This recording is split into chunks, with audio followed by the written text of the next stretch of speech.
Welcome to part 6 of Unit 2, the biological basis of behavior. What we're going to be talking about today is the cerebrum, which is basically the outermost layer of the brain, as well as the newest, at least evolutionarily speaking, part of the brain. We'll also kind of refer to it as the ape brain. Again, if we're thinking about the lizard brain or the reptile brain, the mammal brain and the ape brain, this is what's going to separate apes and even more so separate human beings from the rest of the animal kingdom. Okay, so we're going to see a whole lot of really important pieces here as we go. So first, let's just kind of look at the cerebrum in general. Again, the cerebrum is this newest structure. Again, we're talking evolutionarily, the newest structure of our brain. It's also by far the largest part. So the cerebrum makes up about 85% of the weight of the brain. This image on the left here really shows this layer, right, and how large it is, and all the different kind of parts, comparing it to our thalamus in here, or even our cerebellum, which is also a pretty large part of the brain. You can just see how much bigger it is. What the cerebrum is going to do is basically form a whole bunch of really specialized networks, specifically involving things like perceiving, thinking, and speaking. Okay, a lot of times we'll refer to the cerebrum and what's called the cerebral cortex, we'll talk about in a moment, as responsible for what is called higher level thinking, right? Basically doing things like planning, problem solving, reading, writing, our ability to speak, all of those things are going to be within this cerebrum. Now, the cerebrum also contains, or I guess is covered by, a thin layer of what is called the cerebral cortex. So let's look at the cerebral cortex again. The cerebral cortex is probably the most important part of the human brain. So what we're looking at here is a vertical section of the brain, right? So basically it's been cut straight down. We can see the two different hemispheres, the left hemisphere and the right hemisphere. Actually, this would be the right and this would be the left. It's always viewed from the actual brain itself, not from our view, if that makes sense. So right, left. You can see the thalamus here and here, right? Those two different sides. You can see that's kind of being covered right now by the PowerPoint, but at the bottom there you can see the medulla when I move my mouse away. Again, those two sides. So our cerebrum is pretty much all of this, right? All this outer layer. Now the cerebral cortex is this dark purple layer that goes around. So you can see it's going kind of all the way around, basically tracing the outer part of our brain. So what the cerebral cortex is this outer layer of the brain that is very, very, very densely packed with neurons. It contains about 20 to 23 billion neurons just in this outer layer. And again, this is super, super densely packed. So a lot of what we do as human beings is going to be taken care of in this outer layer. Now you can probably notice, and you've seen this when you look at brains in general, that they're all wrinkly, right? And it might seem weird, and you're like, well, why is it all wrinkly? So it's actually like that for a reason. And the reason is that these wrinkles actually increase the surface area of our cerebral cortex. So you can see, because there's these folds, right, there's a lot more area than if it was just flat or smooth. Okay, and that increase in surface area, again, allows there to be more neurons, right, which allows us to be more intelligent. You may have heard a kind of like an insult, right? They might call someone like smooth brain. That's what that's referring to, right? Is obviously if you have a smooth brain, you don't have as many folds, which means you don't have as much of a cerebral cortex, which means you don't have as many neurons, which means you're less intelligent. Okay, so that's where that is kind of coming from here.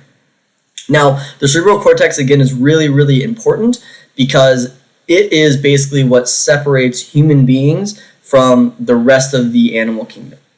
Okay, this really, I don't know how I want to say it, this really kind of foldy or wrinkly, really densely packed area is what allows us to do all the things that we can do, and we can maybe say like some apes can do this in basic ways, but that we can do that other animals cannot. Our ability to plan, our ability to build, our ability to speak in specific in-depth ways is happening because of our cerebral cortex. So let's look at this a little bit. I'm trying to see where I kind of fit here. I'm going to cut off the top so you can still see everything. So we can split our cerebral cortex in a few different ways. So the first way that we're going to divide up the cerebral cortex and the cerebrum as well, actually, is into hemispheres, left and right. Now again, we look at this, right? Here is our right hemisphere. Here is our left hemisphere. Okay, so again, splitting it right down the middle, left and right sides of the brain. We're going to talk about that a little bit later. Actually, next class period, we'll kind of look at that and see the differences between left and right hemispheres. In addition, we're going to divide our cerebral cortex into 4 main lobes: the frontal lobe, the parietal lobe, the temporal lobe, and the occipital lobe. Each one, again, is going to be specialized in kind of a few different things and have its own, place. You do need to know where each of them is. You do need to know what each of them is focused on doing. Now, I do want to mention that although each part of the brain is going to have its own focus, just like we saw with our older structures and our limbic system, there is a lot of cross kind of communication or overlap, right? So, for example, our occipital lobe is really, really focused on vision, but it's going to also involve our frontal lobe or our temporal lobe or our parietal lobe, and they basically are all working together all the time, right? We'll talk about kind of this myth of like we only use 10% of our brains a little bit later, but it's very much interconnected. So we will see some overlap. Just kind of a way to remember each of these, and again, we'll go over this as we get to them. Our frontal lobe is the easiest because it's in the front. So frontal lobe, front of the brain. Our temporal lobe, I think, is the next easiest to remember. It is really, really connected with hearing, right? It also is coming along the side of our ear, kind of like an earmuff. So our earmuff is involved in hearing, okay? Our occipital lobe is in the very back of the brain. It's involved in vision. I usually try to remember it thinking about our eyes as kind of like a projector. So the information is coming in, it's projecting it against the back of our skull there, which is where the occipital lobe is going to be. And then our parietal lobe, I don't have a special way to remember. It's usually just it's behind the frontal lobe. Okay? So again, this is a good place to kind of pause and go through and do, some of those coloring pages and look at those different pieces of the lobe, or different lobes. So let's go through these a little more specifically now. So our frontal lobe is the first one we'll talk about. So our frontal lobe, again, the front of the brain, frontal lobe, front of the brain.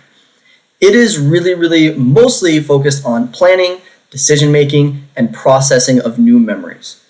Again, all of these things you should notice are what we would call high-level cognitive plans, I guess, or high-level cognitive processes, right? So our ability to plan, our ability to decision-make, our ability to process new memories.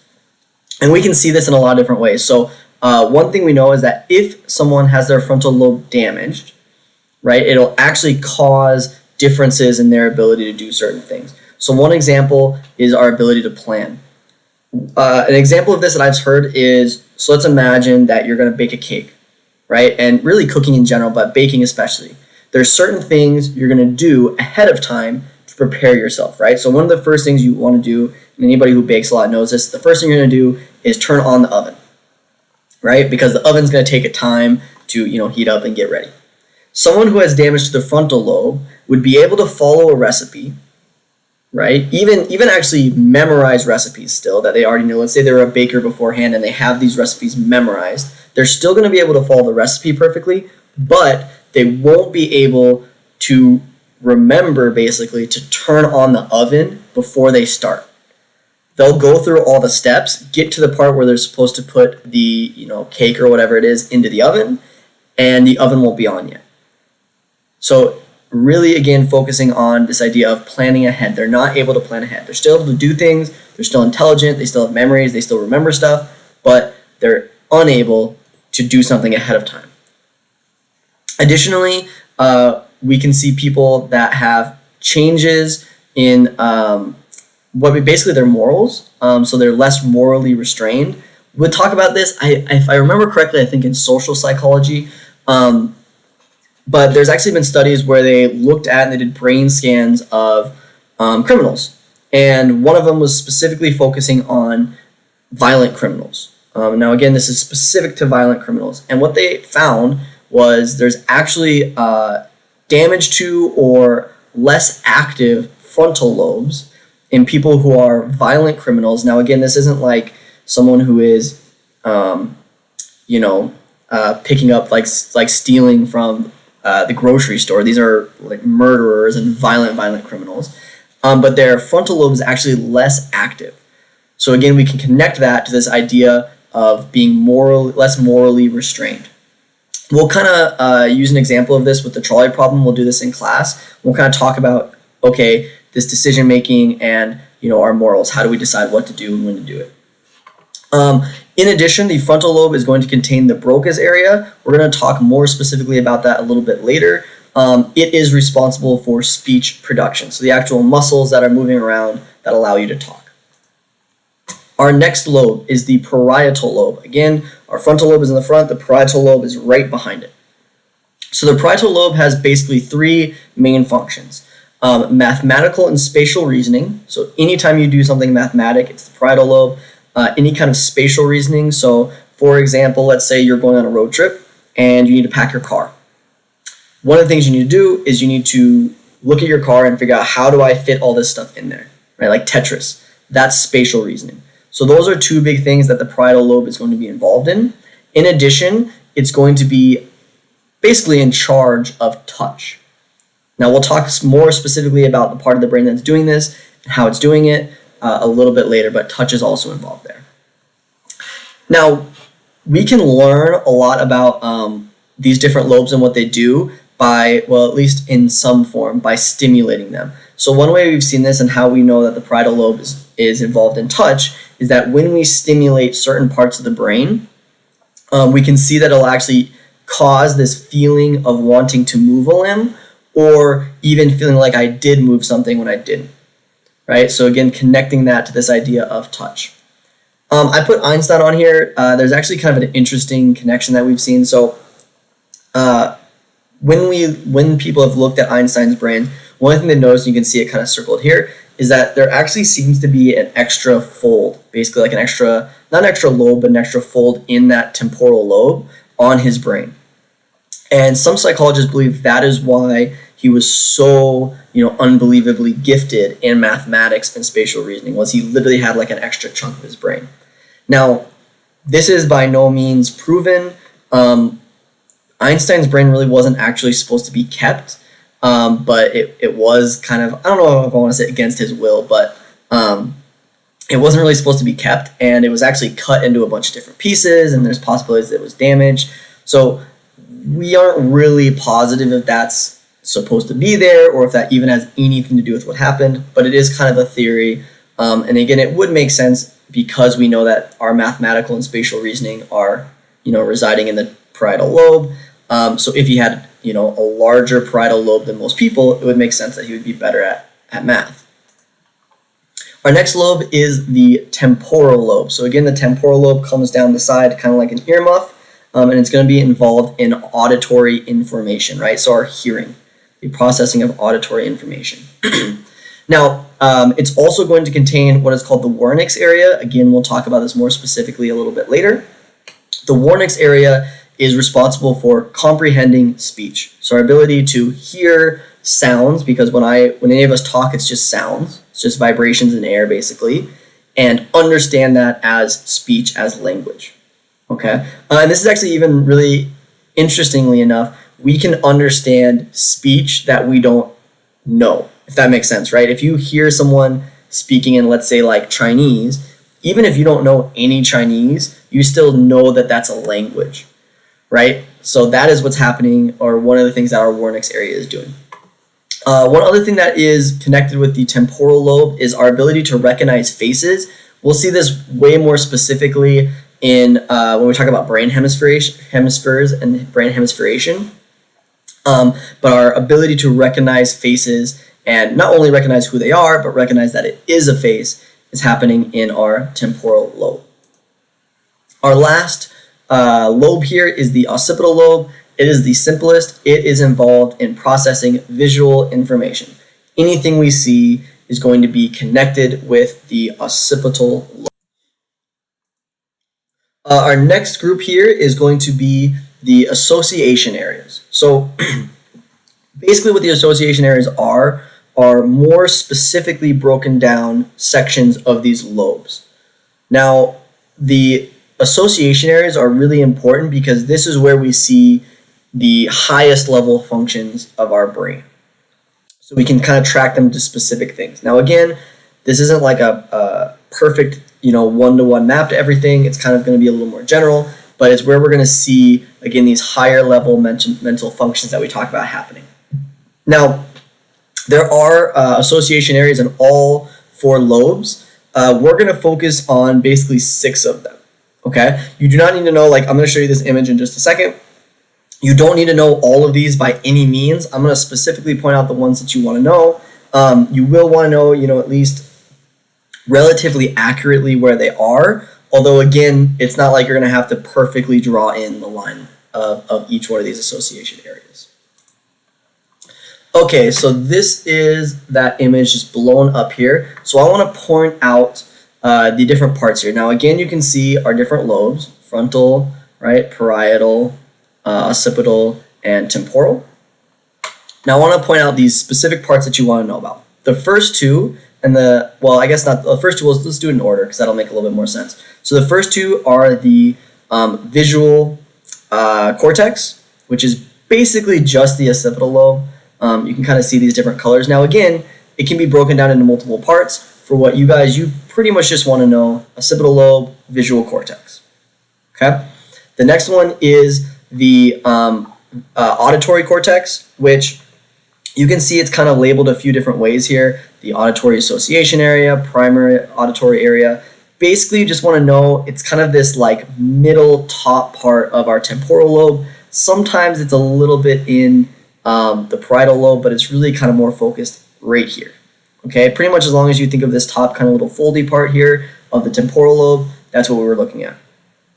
The next two parts are the primary motor cortex, which is right here. It's at the very back of the frontal lobe. Again, I'll go over all these when we actually talk about them. Right behind it is the somatosensory cortex, which is the very front of the parietal lobe, so they're right next to each other. We also have the Broca's area, which is this little part right here, the very kind of bottom part of the frontal lobe, I guess, and the Wernickes area, which I don't want to place, right here, which is and again, sometimes these pictures will be a little different. It's not a perfect science necessarily, but it's basically kind of this back top part of our temporal lobe is usually behind what is called the auditory association area or the auditory cortex. Right here is the Wernickes area. So again, right, visual cortex, this back part, auditory cortex, top of the temporal, motor cortex, which is the back of the frontal, somatosensory cortex, which is the front of the parietal, Broca's area, and Wernickes area. Again, we're going to go over each of these, but just to kind of point them out again. Again, now's a good time to kind of stop or go back and watch that part again. Do those coloring parts for those different association areas. Again, really importantly, if I'm not mentioning those association areas, you probably don't need to know them. It's definitely fine to go over them, but it's probably not something you're going to see on the test. So you don't want to necessarily devote a ton of time to going over them. So our first two we'll talk about are pretty simple: visual and auditory cortex. Now, these are going to do exactly what they sound like. Visual cortex is responsible for processing vision. Auditory cortex is responsible for processing sound. Okay, pretty simple, pretty straightforward. Again, you're going to see these two images of it, right? Auditory cortex, visual cortex. Again, this auditory cortex one is a little tricky because sometimes it'll make it longer, sometimes it'll be just here, sometimes it'll be a little bit wider. Really just trying to remember it's the top of the temporal lobe. Now, a few things we can see that are really interesting, right, that we can talk about with each of these.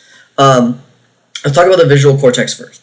So we can, and basically the way that a lot of this information has been discovered is by stimulating parts of the brain or by using, brain scans as people are stimulated by sound or vision or whatever. So we can actually stimulate the back of the visual cortex. We can take little electrical probes and basically shock parts of your brain. And when we do that, we can actually cause people to see flashes of light or dashes of color, right? So again, it allows us to really see what's going on here when we stimulate it and we see, oh, okay, it's causing this to happen. We also know that the visual cortex, again, really trying to drive in how it's connected, is going to not just do all of our visual processing by itself. So, for example, that image is going to first go back to the visual cortex, which is going to basically pull it into a whole bunch of different parts, and then it's going to send some of those pieces of information to other parts of the brain. So there's other areas that are involved in like identifying words, specifically the Wernickes area. Specifically the Wernickes area. So the word part of what you see is going to be sent to the Wernickes area, which is going to then tell you that it's a word and what that word means. Additionally, right, things like emotions are going to be read in a different part of the brain, and even our ability to recognize faces is going to be read in a different part of the brain. That's going to happen again in the temporal lobe. We can see some of the same things with auditory, our auditory cortex. So one of the nice examples is something like schizophrenia. So when we have someone with schizophrenia, which one of the biggest things that identifies those people is some sort of hallucination, right? So, for example, auditory hallucinations, which is basically hearing things that are not actually there, right? So a lot of times you think of it as like hearing voices.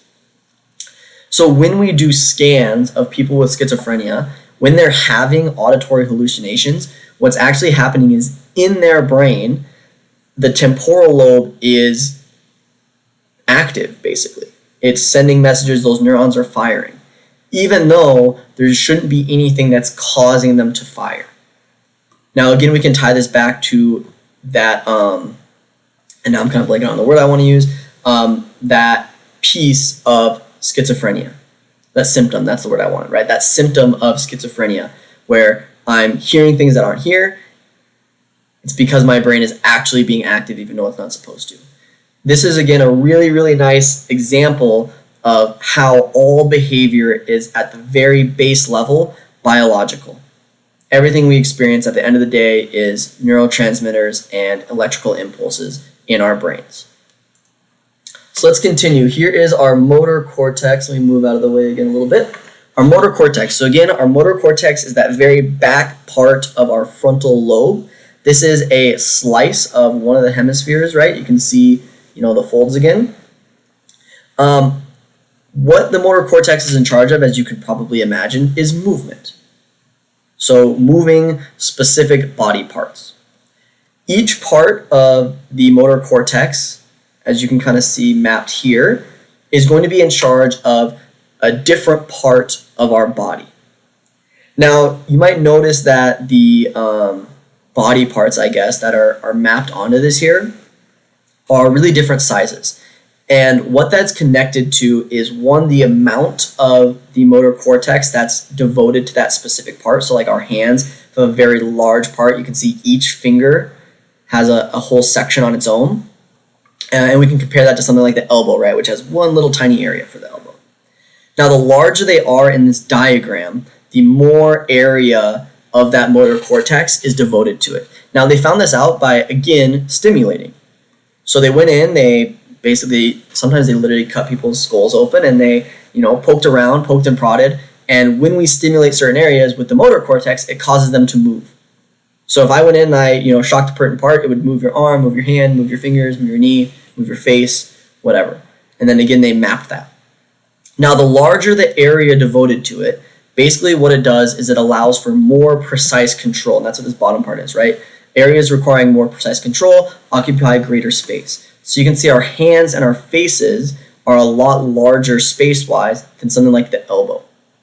And what that's going to do is it's allow for better control of those things. So if you think about your fingers, right, you're able to make really, really specific movements. You're able to do a lot of things, as an example of that GIF in the bottom there. You're able to do really, really specific things with your hands. We can't really do that with like our elbows, right? Like if you try to make really precise movements with your elbows, it's really challenging, right? Even like the same thing with your legs, right? If you're trying to like just move your leg, try to move it just like a centimeter. It's really, really challenging, where you can easily do that with your fingers. It's all about that precise control. We see that as well, a lot of it in our face. This is important for especially like our mouths and our lips. This is really important, tongues as well, for speech, obviously, is one big piece, right? To speak, you need to be able to do a lot of specific movements with your mouth. Additionally, facial expressions. Facial expressions are super important for human beings. So being able to move your face the way it's supposed to move to make an expression is important. We're going to watch these two videos in class. They're basically going to show examples of how we can now take this information and use it. So the example here on the left is going to show us where they've implanted basically like a connection. I can't remember the word right now. I'm totally blanking. But a chip basically that's going to connect. And what they can do is they can allow people to control robotic arms with their mind. We're just going to see the same thing here, except for it's going to be using it actually on his own limbs to reanimate those limbs through his own thoughts. But again, we'll watch those in class. The other piece we want to talk about is the somatosensory cortex. So the somatosensory cortex, again, is right behind the motor cortex. So motor is about movement. Somatosensory is about sensation, touch. Okay? And they're right next to each other. So movement, and then right behind it is the feeling of our bodies. Again, the very front of our parietal lobe.